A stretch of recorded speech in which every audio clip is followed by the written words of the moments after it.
सर्व सामाजिक कार्यकर्ते मिळून काल पोलीस कार्यालयामध्ये गेले, FIR आमची घ्या अशी विनंती केली.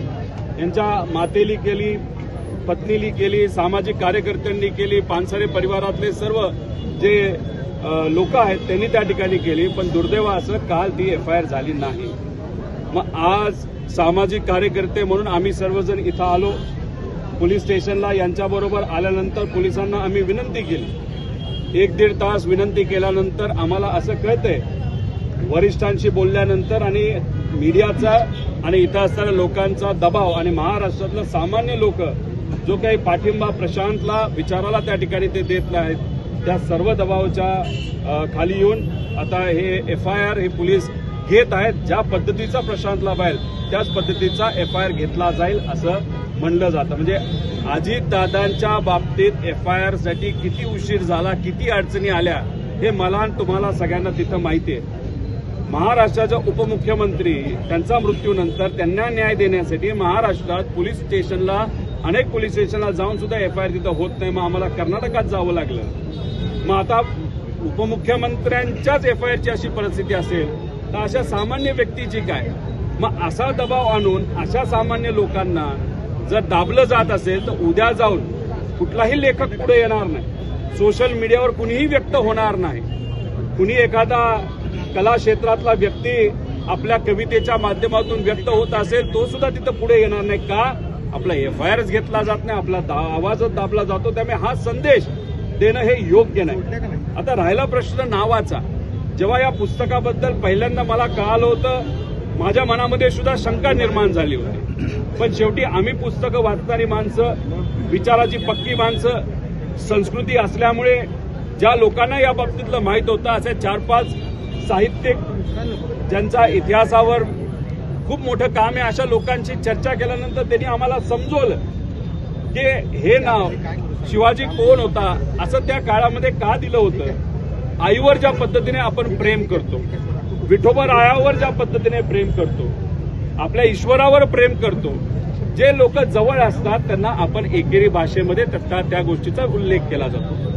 आज ठीक आहे, आता आम्ही सुद्धा छत्रपती शिवाजी महाराज, विश्वरत्न डॉक्टर बाबासाहेब आंबेडकर, महात्मा फुले या पदव्या नाहीतर हे जे त्यांच्या आधी त्यांच्या कार्यामुळे जे काही त्यांना मिळालंय त्यांचा आदर आहे, या अनुषंगाने आम्ही बोलतो. पण पुस्तकाच्या मागे काय हेतू होता हे सुद्धा तिथं समजून घेतलं पाहिजे.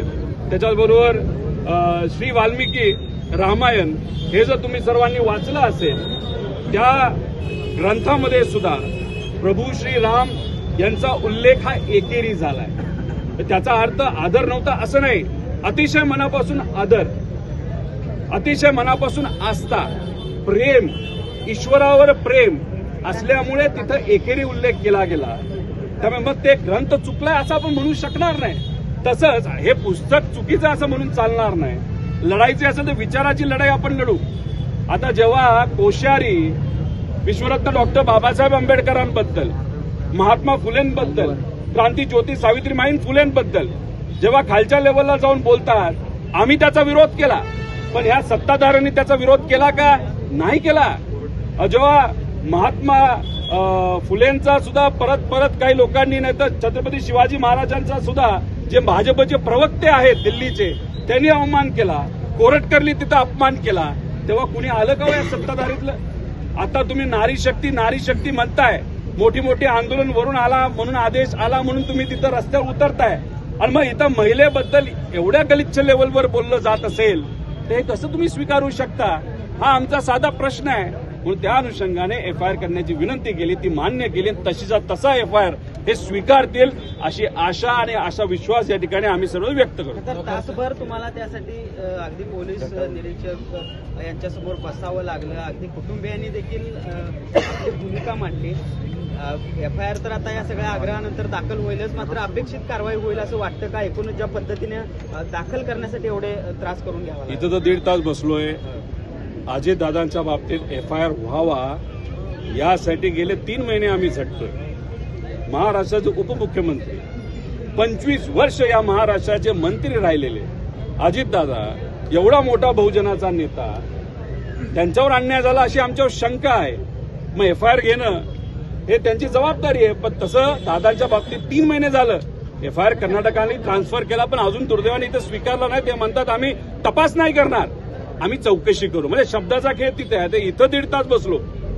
ठीक आहे, प्रेशर दिलं, काय केलं, पोलीस चुकीचे आहेत असं मी म्हणणार नाही. प्रेशर देणारा जो कुणी असेल, जर असेल तर FIR नाही झाला तर राजकीय प्रेशर असल्याशिवाय हे पोलीस FIR करणार नाही. जर FIR झाला तर आम्ही तर अभिनंदन या पोलिसांचं त्या ठिकाणी करतोच. खरं तर